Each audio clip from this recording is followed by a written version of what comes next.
मैं मनोज, एक आम सा आदमी जिसने अपनी जिंदगी के बेहतरीन साल मेहनत करते हुए गुजारे। मेरी उम्र के इस पड़ाव पर जब मुझे सुकून और आराम की जिंदगी जीनी चाहिए थी, तब मेरी जिंदगी में तूफान आ गया। मेरे 4 बच्चे हैं, 3 बेटे नवीन, सुमित और पंकज, और एक बेटी नैना। मैंने अपनी जिंदगी भर की कमाई उनकी अच्छी परवरिश और खुशियों के लिए खर्च कर दी। मगर जैसे जैसे वक्त गुजरता गया, मुझे यह एहसास हुआ कि मेरी परवरिश और मोहब्बत का हक वो लोग अदा नहीं कर सके। मेरी सबसे बड़ी मुश्किल उस वक्त शुरू हुई जब मेरी पत्नी निर्मला का देहांत हो गया। निर्मला मेरे लिए हर कदम पर एक सहारा थी, लेकिन जब वो चली गई तो मेरी दुनिया ही उजड़ गई। निर्मला के जाने के बाद मेरे बेटे नवीन के साथ एक हादसा हो गया और वो भी मुझे छोड़कर इस दुनिया से चला गया। उसकी पत्नी सुमित्रा विधवा हो गई, इसलिए वो मेरे साथ रहने के लिए आ गई। उसके 2 छोटे बच्चे थे, राहुल और अदिति, जिनकी परवरिश की जिम्मेदारी अब मेरे कंधों पर आ पड़ी थी। मैंने सुमित्रा और उसके बच्चों का ध्यान रखना शुरू किया। मेरे दिल में उसके लिए सिर्फ हमदर्दी थी, क्योंकि वो दुनिया की मुश्किलों से अकेले ही हिम्मत करके लड़ रही थी। मैं उसे और उसके बच्चों को वो सारी सुविधाएं और सहारा देना चाहता था जो वो खो चुके थे। मगर मेरी दूसरी बहुएं वंदना और पल्लवी को ये बात बिल्कुल भी पसंद नहीं आ रही थी। वे समझती थी कि मैं अपने रिटायरमेंट के पैसे सुमित्रा और उसके बच्चों पर खर्च कर दूंगा और उनके पति सुमित और पंकज को कुछ भी नहीं मिलेगा।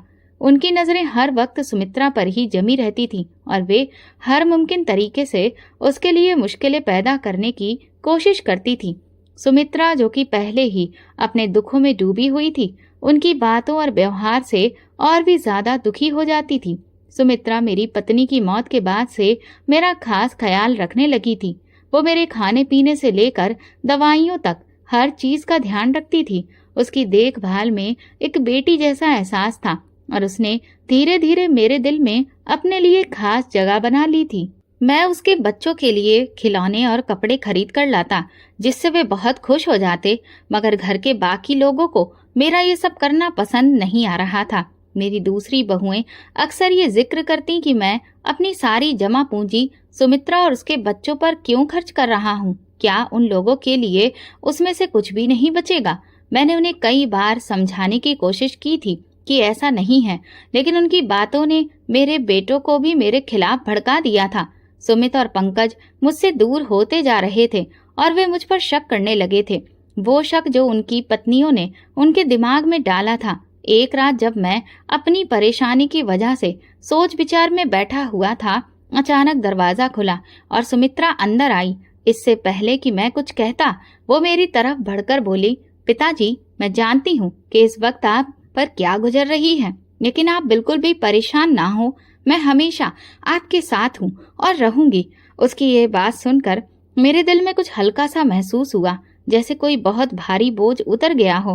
वो रात मेरी जिंदगी में एक नया मोड़ लेकर आई। सुमित्रा ने मुझे याद दिलाया कि अभी जिंदगी खत्म नहीं हुई है और अभी तो बहुत कुछ बाकी है जिसके लिए हमें जीना है।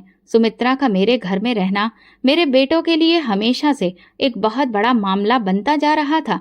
सुमित और पंकज को सुमित्रा से अजीब सी दुश्मनी हो गई थी। वे उसके हर काम में कमियां निकालते, उसके बच्चों को डांटते और अक्सर उसके खिलाफ बातें करते। एक दिन मैं घर के आंगन में बैठा था जब मैंने अपने बेटों को आपस में धीरे धीरे बातें करते सुना।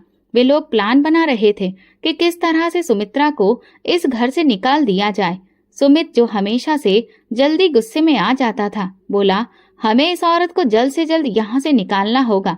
पिताजी का सारा पैसा इसी पर खर्च हुआ जा रहा है और इसके बच्चे मजे से रह रहे हैं। अगर हमने कुछ भी नहीं किया तो फिर हमारा हिस्सा तो कहीं का नहीं रहेगा। पंकज ने भी उसकी हाँ में हाँ मिलाई और बोला, सही कह रहे हो भैया, अगर ये औरत यहाँ रही तो पिताजी हमें कुछ देंगे ही नहीं, इसीलिए हमें जल्द से जल्द इसे इस घर से निकालने का तरीका ढूंढना होगा। पंकज, जो कि सबसे बड़ा और अक्सर बहुत ही समझदार समझा जाता था, कहने लगा, हमें कोई ऐसा बहाना बनाना होगा जिससे सुमित्रा खुद ही इस घर को छोड़ने के लिए मजबूर हो जाए। ये सारी बातें सुनकर मेरा दिल बैठ गया। मेरे अपने ही बेटे मेरे खिलाफ साजिश कर रहे थे और उसकी वजह थी वो बेचारी विधवा लड़की जो खुद इतनी मुश्किल में थी। मैं जानता था कि अगर सुमित्रा को इस घर से निकाल दिया गया तो उसके पास कोई और ठिकाना नहीं रहेगा, क्योंकि उसके माता पिता भी अब इस दुनिया में नहीं थे। वो मेरे स्वर्गीय बेटे की एकमात्र निशानी थी। मैंने फैसला किया कि सुमित्रा के लिए मैं हर मुमकिन कदम उठाऊंगा। मैंने अपने बेटों को अपने कमरे में बुलाया और उनसे खुलकर बात की। तुम लोग क्या सोचते हो कि इस सब से तुम्हें क्या मिलेगा? सुमित ने गुस्से में जवाब दिया, पिताजी, आपको हमारी कोई भी फिक्र नहीं है। आपका सारा ध्यान तो सुमित्रा और उसके बच्चों पर है। आखिर हमें भी अपनी जिंदगी अच्छे से गुजारनी है। अगर सारी रकम सुमित्रा पर ही खर्च हो गई तो फिर हमारे पास क्या बचेगा? मैंने सुमित की आंखों में देखा और कहा, तुम लोगों को ये बात समझनी चाहिए कि सुमित्रा का इस दुनिया में कोई नहीं है। अगर मैं उसका ख्याल नहीं रखूंगा तो वो बेचारी कहाँ जाएगी? तुम लोग जो उसके और उसके बच्चों के साथ कर रहे हो वो बहुत ज्यादा गलत है। पंकज ने तुरंत बीच में पड़ते हुए कहा, पिताजी, हमें इस बात का एहसास है कि सुमित्रा की हालत अच्छी नहीं है, मगर आपको हमें भी नजरअंदाज नहीं करना चाहिए। हम आपके बेटे हैं और हमारा भी अधिकार है। मैंने पंकज की बात सुनकर गहरी सांस ली और कहा, तुम लोग मेरे बेटे हो और मैं तुम सबको बराबर का प्यार देता हूँ, मगर सुमित्रा को मैं इस घर से जाने नहीं दूंगा। उसके लिए ये घर ही उसका आखिरी सहारा है। अगर तुम लोगों को मेरे फैसले से ऐतराज है तो फिर तुम लोग अपने लिए कोई और रास्ता चुन लो, लेकिन सुमित्रा मेरे साथ इस घर में ही रहेगी। मेरे इस फैसले पर घर का माहौल और भी ज्यादा तनाव से भर गया। बेटे और बहू के चेहरे पर नाराजगी अब साफ नजर आने लगी थी। हर रोज घर में किसी न किसी बात को लेकर कोई न कोई कलह या झगड़ा होता रहता था। कभी खाने की मेज पर छोटी मोटी बातों पर तानाकसी चलती थी तो कभी किसी बहाने से सुमित्रा को नीचा दिखाने की कोशिश की जाती थी। सुमित्रा भी इस माहौल में अब हद से ज्यादा मानसिक दबाव का शिकार हो रही थी। वह अपने बच्चों की तरफ देखती और फिर मेरी तरफ, और उसकी आंखों में एक अनजाना खौफ दिखाई देने लगता। मगर मैंने उसके और उसके बच्चों के लिए खुद से जो वादा किया था उसे पूरा करने का मैं ठान चुका था। एक दिन जब घर का माहौल हद से ज्यादा खराब हो गया, पंकज ने सुमित्रा से तीखे लहजे में कहा, यहाँ से चली क्यों नहीं जाती? इस घर में तुम्हारी अब कोई जगह नहीं है। उसकी बात सुनकर सुमित्रा का चेहरा उदास हो गया और उसकी आंखों में आंसू भर आए। मैं ये सब बर्दाश्त नहीं कर सका और पंकज को सख्ती से डांटा, ये क्या बकवास है? तुम्हारी हिम्मत कैसे हुई सुमित्रा से इस तरह बात करने की? वो मेरी बहू है और इस घर का हिस्सा भी है, जैसे कि तुम लोग हो, और वो यहाँ पर हमेशा रहेगी। पंकज मेरी इस बात पर चुप हो गया, मगर उसकी आंखों में गुस्सा अभी भी साफ झलक रहा था।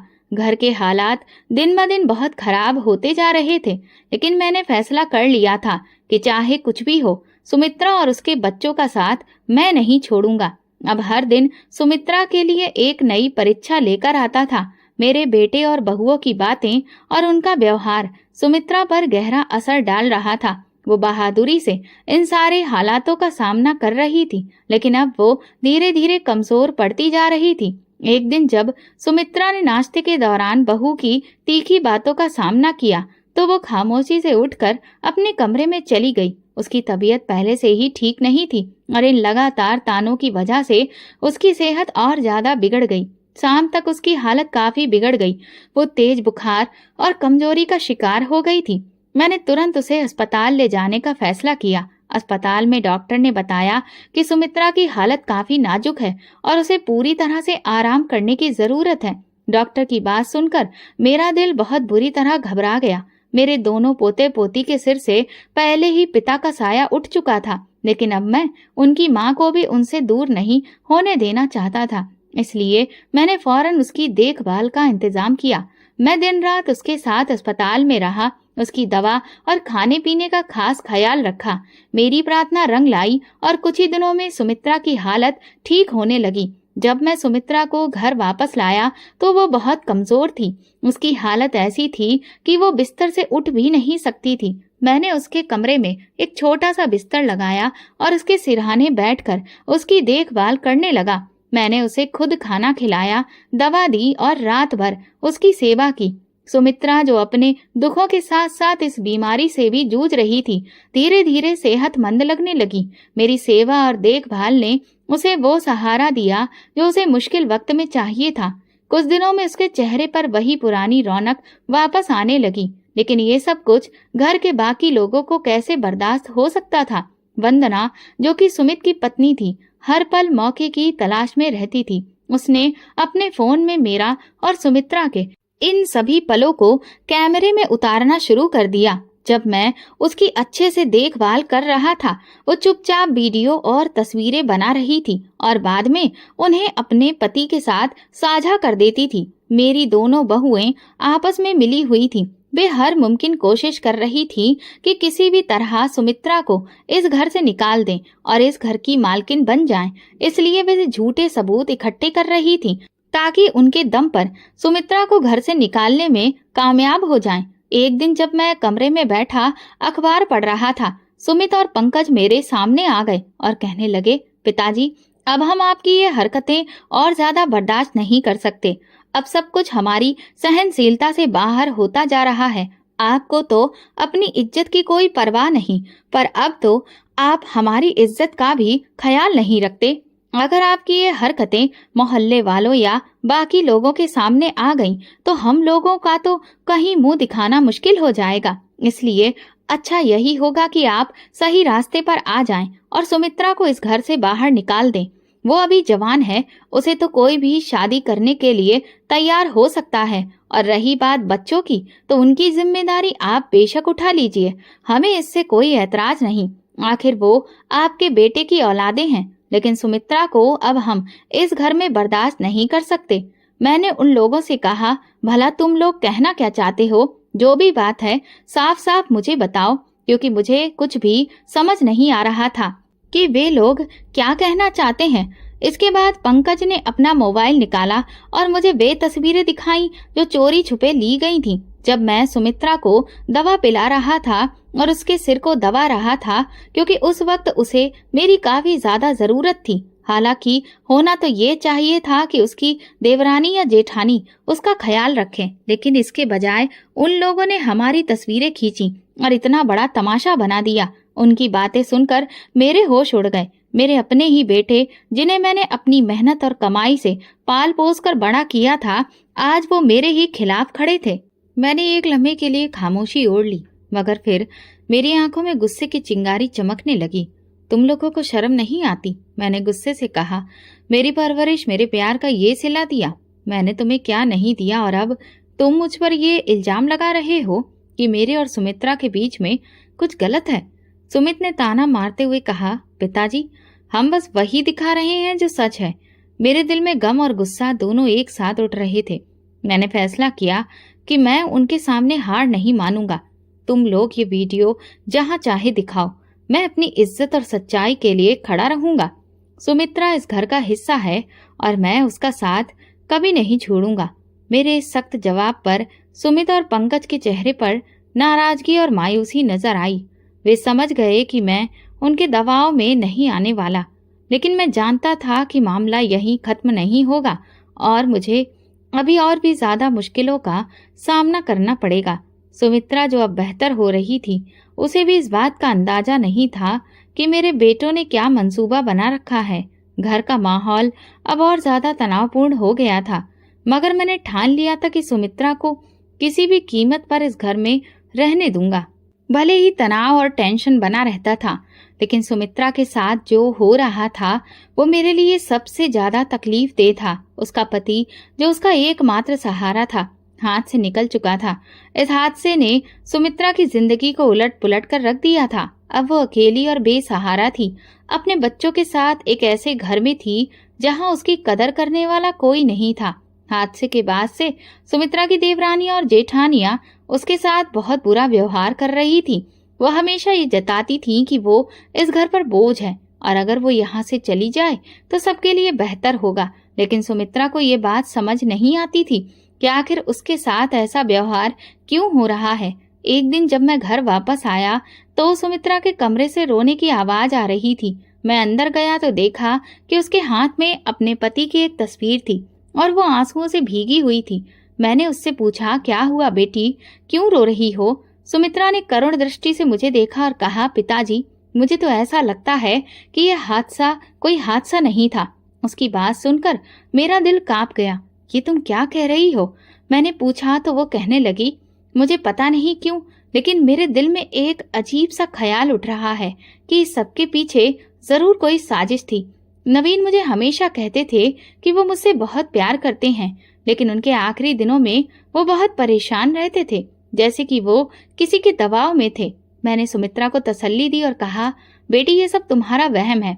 नवीन की मौत एक हादसा थी और उसमें किसी की साजिश नहीं हो सकती। लेकिन फिर मेरे दिल में भी शक की लहर उठने लगी थी। वक्त गुजर गया, मगर सुमित्रा के साथ मेरी बाकी बहुओं का व्यवहार और भी ज्यादा बुरा हो गया था। वे लोग उसे हर रोज ताने देती और उसे घर से निकालने की बातें करती, लेकिन इस सब के पीछे एक और खौफनाक मंसूबा था जिसका अंदाजा किसी को नहीं था। सुमित्रा के साथ मेरी बाकी बहुओं का मकसद सिर्फ इतना था कि वो उसे घर से निकालकर इस घर की जायदाद और मेरे रिटायरमेंट की रकम पर कब्जा कर सकें। वे जानती थी कि अगर सुमित्रा यहाँ रही तो उनके मंसूबों में रुकावट बनी रहेगी, इसलिए उन्होंने अपने पतियों के साथ मिलकर एक साजिश रची थी। सुमित्रा के पति का वो हादसा एक मामूली दुर्घटना नहीं था, वो सोच समझकर किया गया षड्यंत्र था ताकि सुमित्रा मजबूर होकर इस घर को छोड़ दे। लेकिन सुमित्रा की बेगुनाही और सादगी ने उसे अभी तक इस गहरी साजिश का एहसास नहीं होने दिया था। एक रात जब सब सो रहे थे, पल्लवी और पंकज आपस में बातें कर रहे थे। पल्लवी ने पंकज से कहा, हमारी पहली साजिश कामयाब हो चुकी है, मगर अब हमें बहुत ही सावधानी से काम लेना होगा। अगर सुमित्रा को जरा सा भी शक हुआ तो वो हमारे खिलाफ हो सकती है। हमें उसे किसी भी तरह से घर से निकालना है और इसके बाद पिताजी की सारी जायदाद और रिटायरमेंट की रकम हमारी होगी। पंकज ने सिर हिलाया और कहा, हाँ, लेकिन हमें ये सब बहुत ही सावधानी से करना होगा, कोई भी जल्दबाजी नहीं करनी चाहिए। मैं इन सब बातों को बर्दाश्त और नजरअंदाज कर रहा था, मगर सुमित्रा के लिए ये सब अब बर्दाश्त से बाहर हो चुका था। एक दिन जब मैं घर आया तो सुमित्रा मेरे सामने आई। उसकी आंखों में अजीब सी थकान थी। उसने कहा, पिताजी, मैं अब इस घर में और नहीं रह सकती। मुझे रोज ताने मिलते हैं, रोज दुख पहुंचाया जाता है। मैंने फैसला किया है कि मैं नौकरी करूंगी और अपने बच्चों का पेट खुद पालूंगी बिना किसी के रहमो करम के। इसलिए अब आप हमें इस घर से जाने दें। उसकी बात सुनकर मेरा दिल जैसे फट गया। मेरे लिए ये सुनना बहुत मुश्किल था कि मेरी बहू, जो मेरी अपनी बेटी जैसी थी, इस घर को छोड़ने की बात कर रही थी। मैंने कहा, बेटी, तुम्हें कहीं जाने की जरूरत नहीं है। ये घर तुम्हारा है और हमेशा रहेगा, और अगर तुम नौकरी करना चाहती हो तो मैं तुम्हारी मदद करूंगा, लेकिन ये घर छोड़ने की बात मत करो। सुमित्रा ने मेरी बात सुनी, मगर उसके चेहरे पर परेशानी थी। पिताजी, मैं आपकी बहुत इज्जत करती हूँ, मगर मैं यहाँ नहीं रह सकती। मेरे बच्चे इस माहौल में खुश नहीं हैं और मैं उन्हें तकलीफ से नहीं गुजरने देना चाहती। मैं नौकरी करूंगी और अपने बच्चों का ख्याल रखूंगी, लेकिन हमें घर से जाने दीजिए। मेरी आंखों में आंसू आ गए, मगर मैं जानता था कि सुमित्रा के लिए ये फैसला कितना मुश्किल था। मैंने उससे कहा, बेटी, अगर तुम यही चाहती हो तो मैं तुम्हें नहीं रोकूंगा, लेकिन याद रखना, ये घर हमेशा तुम्हारा रहेगा। तुम जब चाहे वापस आ सकती हो। सुमित्रा ने मुझे धन्यवाद कहा और वो रात भर सोच में डूबी रही। अगले दिन उसने नौकरी की तलाश शुरू कर दी। जब सुमित्रा ने नौकरी शुरू की तो मैंने महसूस किया कि वो बाहर की दुनिया में एक नए अंदाज से जीने की कोशिश कर रही थी। उसने अपने बच्चों के लिए खुद को मजबूत बनाया और उन्हें बेहतर जिंदगी देने की जिद में जुट गई। एक दिन जब मैं बाजार जा रहा था तो मैंने सुमित्रा को एक ऑफिस के बाहर देखा। वो बहुत व्यस्त नजर आ रही थी, मगर उसके चेहरे पर एक अजीब सी मुस्कुराहट थी। मैं उसका हौसला बढ़ाने के लिए उसके पास गया। वो भी मुझे देखकर मुस्कुरा दी। मैंने उस लम्हे में सोचा कि शायद बाहर की दुनिया उसके लिए बेहतर होगी, शायद वो अपने आप को एक नई जिंदगी दे सकेगी। मगर ये सब कुछ इतना आसान नहीं था। मेरी बाकी बहुएं उसके खिलाफ अब भी साजिशें कर रही थी। मैं जानता था कि वे सुमित्रा को कभी खुश नहीं देखना चाहती थी। घर में हर दिन एक नई साजिश होती थी। मैंने अपने बेटों को बार बार समझाया, लेकिन उन पर कोई असर नहीं हुआ। वे चाहते थे कि सुमित्रा घर से चली जाए ताकि वे रिटायरमेंट के पैसे और जायदाद पर कब्जा कर सकें। लेकिन मैंने फैसला कर लिया था कि मैं सुमित्रा को इस तरह हारने नहीं दूंगा। ये लड़ाई मैंने अपने दिल में शुरू की थी और अब मैं इसे जीतना चाहता था। बाहर की दुनिया में भी मुझे मुश्किलों का सामना करना पड़ रहा था। लोग बातें बनाते, कुछ मेरे बच्चों के बारे में और कुछ सुमित्रा के बारे में। मैं हर रोज इन बातों से गुजरता, मगर मैंने कभी हिम्मत नहीं हारी।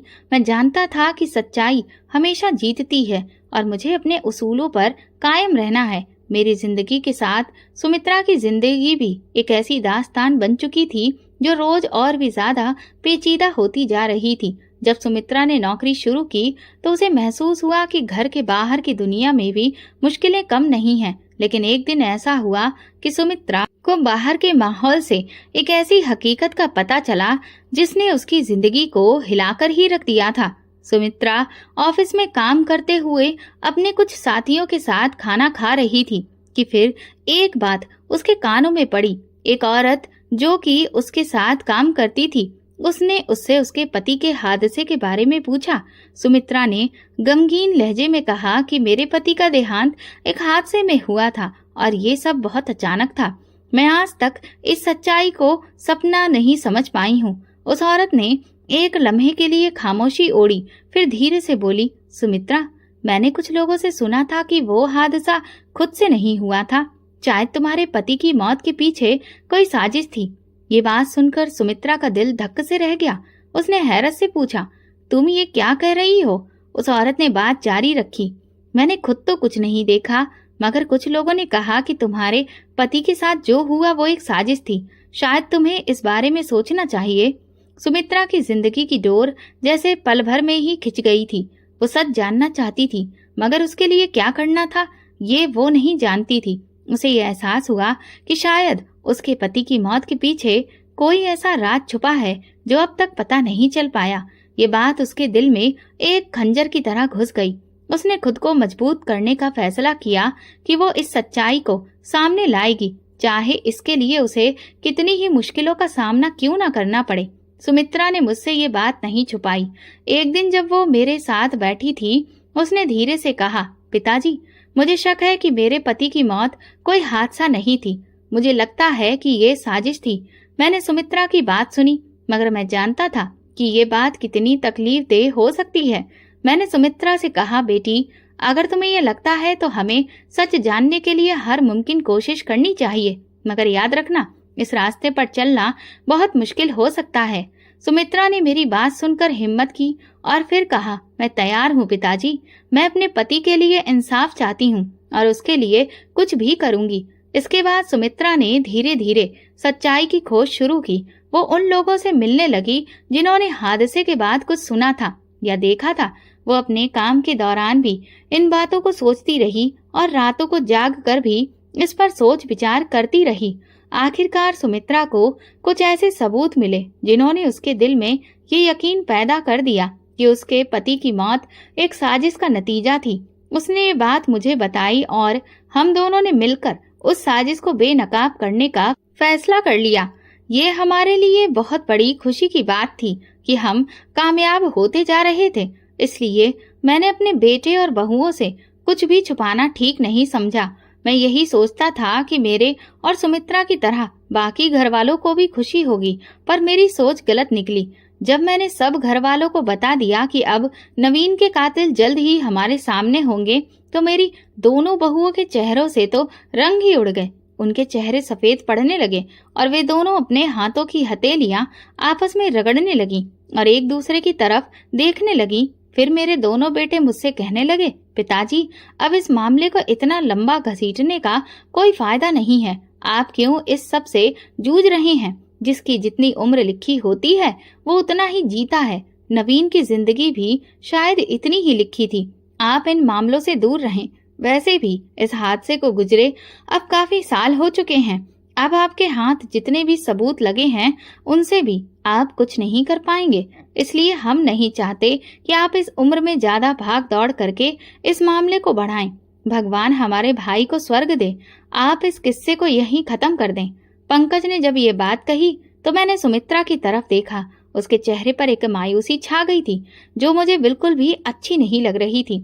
सुमित्रा कितनी मुश्किल से यहाँ तक पहुंची थी ये बात सिर्फ मैं ही जानता था, क्योंकि सुमित्रा की जिंदगी में उसके हर दुख सुख का साथी सिर्फ मैं ही था और सिर्फ उसे मैं ही समझ सकता था।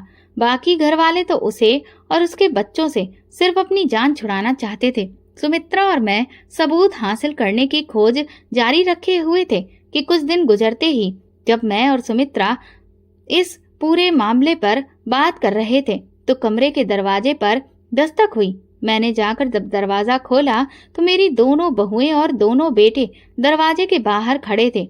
मेरे बेटे ने मुझसे सवाल किया, पिताजी आपने दरवाजा बंद क्यों किया था? उनके सवाल ने मुझे हैरान कर दिया कि मेरा बेटा एक बार फिर मुझ पर शक कर रहा था। मैंने अपने बेटे को जवाब दिया, तुम लोगों को कोई भी अधिकार नहीं बनता कि तुम लोग मुझसे ये सवाल करो। मेरे बेटों ने मुझसे कहा, पिताजी अब हम अपने घर में आपकी ये सारी हरकतें बर्दाश्त नहीं कर सकते। मुझे उन दोनों पर बहुत गुस्सा आ रहा था पर मैं अपनी सफाई में कुछ भी पेश नहीं कर पा रहा था। मेरे दोनों बेटे मुझसे कह रहे थे कि अगर आप दोनों को आपस में सिर्फ बात ही करनी थी तो आपने कमरे का दरवाजा क्यों बंद कर रखा था? उन लोगों के इस तरह के सवाल सुमित्रा की हिम्मत तोड़ रहे थे।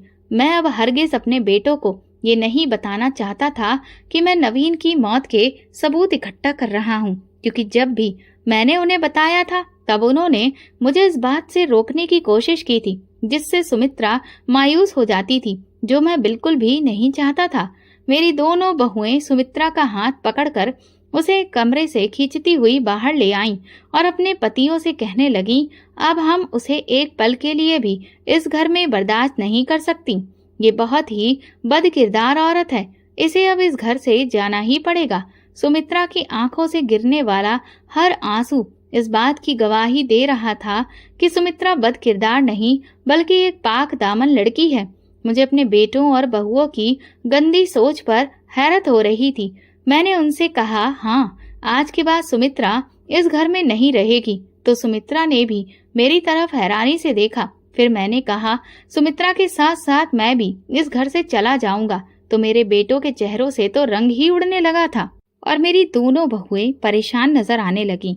मैंने सुमित्रा के सिर पर हाथ फेरा और फिर उसके बच्चों को उठाया। हमने घर से जरूरत का कोई भी सामान नहीं लिया और यूं ही घर से निकल आए।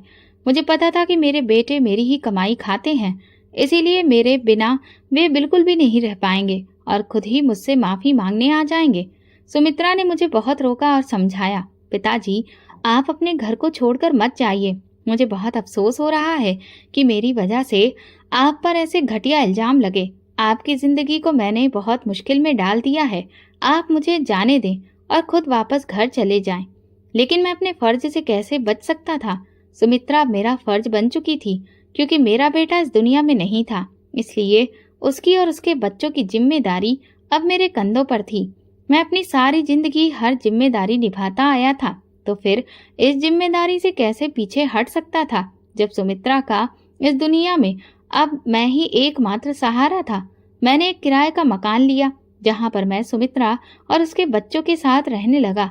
कुछ ही दिन बीते थे कि सुमित्र और पंकज दोनों मुझसे माफी मांगने आ गए। मैं अच्छी तरह समझता था कि वे किस लिए माफी मांगने आए थे। उन्हें मुझसे नहीं मेरे पैसों से प्यार था। मैं उनका बाप था, लेकिन उन्होंने अपनी पत्नियों के कहने पर मुझ पर जो गंदे इल्जाम लगाए थे वो बात मैं कभी भूल नहीं सकता। उन्होंने मुझे बुरी तरह जलील किया था और ये भी कभी भुलाया नहीं जा सकता था। मुझे मालूम था कि उनके पास अब खाने पीने तक को कुछ नहीं बचा था, इसीलिए वे मेरे पास लौटे थे। वे मेरे पैसों को कभी अपने हाथ से जाने नहीं देना चाहते थे, इसीलिए उन्होंने एक हफ्ता भी नहीं लगाया और आकर मुझसे माफी मांगने लगे।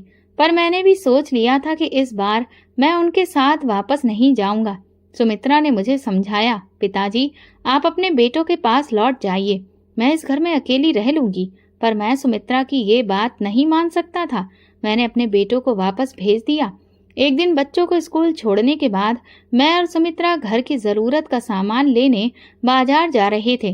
तभी मुझे वो चौकीदार दिखाई दिया जो नवीन के दफ्तर के बाहर नौकरी करता था। उसने हालचाल पूछने के बाद सुमित्रा की ओर देखकर कहा, सुमित्रा की विधवा हालत देखकर मुझे बहुत दुख होता है।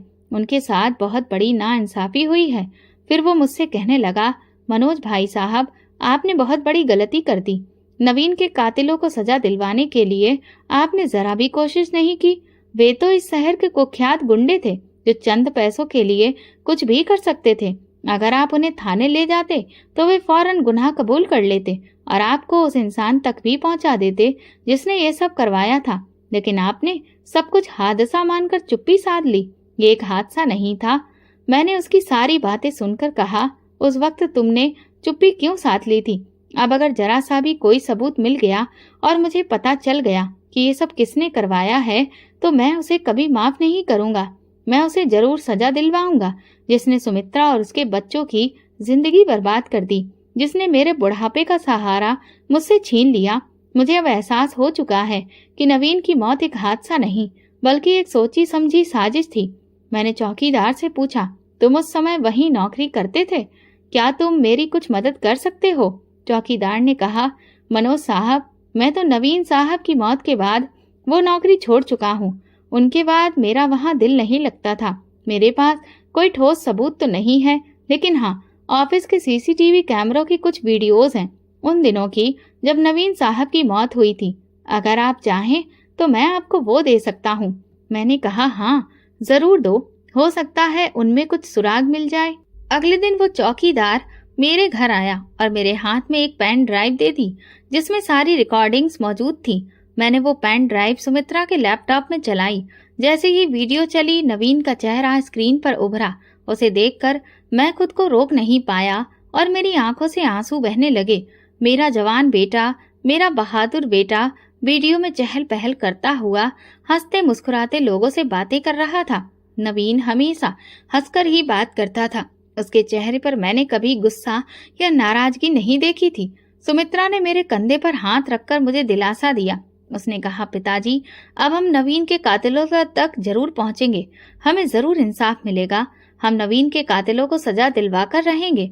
मैंने सुमित्रा से कहा, बेटी, मैं तो एक बूढ़ा इंसान हूँ। अगर तुम्हारा साथ ना होता तो मैं कभी भी ये जंग नहीं लड़ पाता।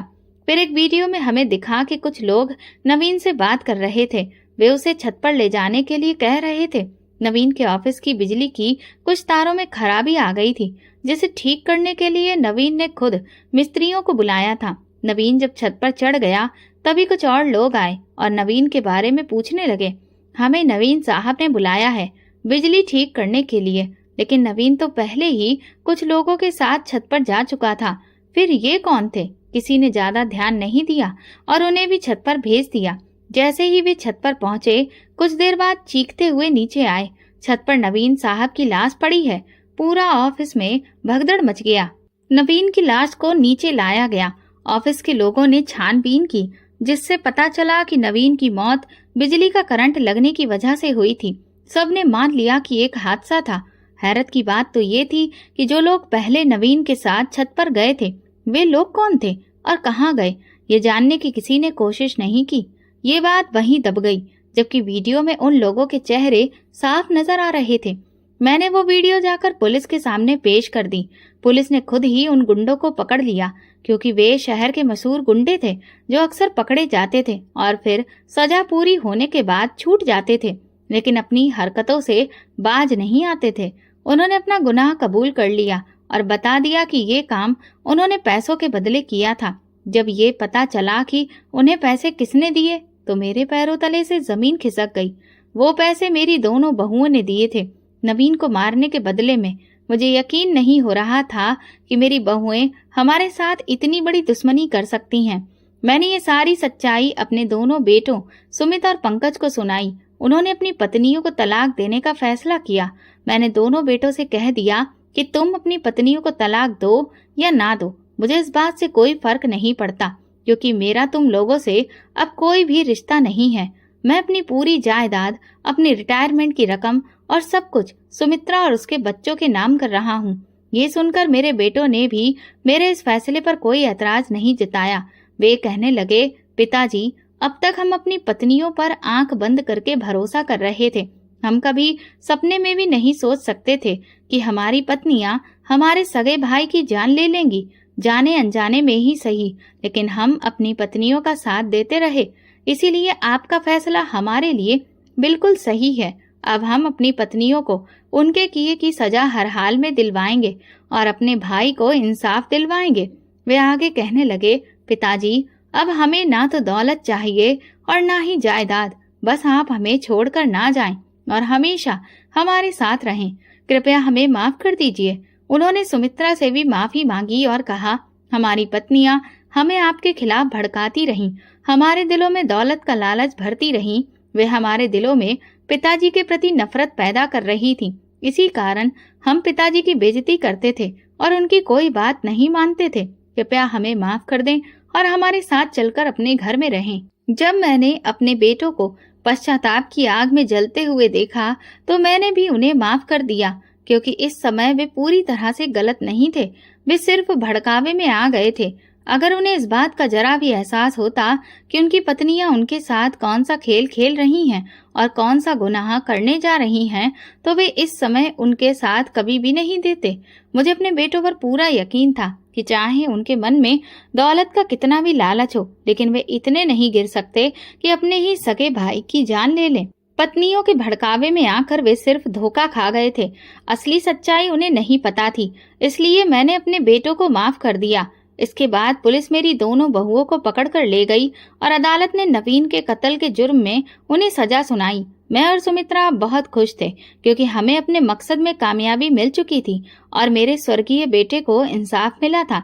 सुमित्रा के चेहरे पर अब हर वक्त एक सुकून नजर आता था, जो नवीन के कातिलों को सजा दिलवाने के बाद आया था। सुमित्रा और उसके बच्चों को देखकर अब मैं भी बहुत ज्यादा खुश था। दोस्तों, अगर आपको हमारी कहानी पसंद आई हो तो कमेंट करके जरूर बताएं। वीडियो को लाइक करें और ज्यादा से ज्यादा शेयर करें। अगर आप चैनल पर नए हैं तो सब्सक्राइब जरूर करें और नोटिफिकेशन बेल दबाएं ताकि अगली अपडेट सबसे पहले आपको मिले। धन्यवाद।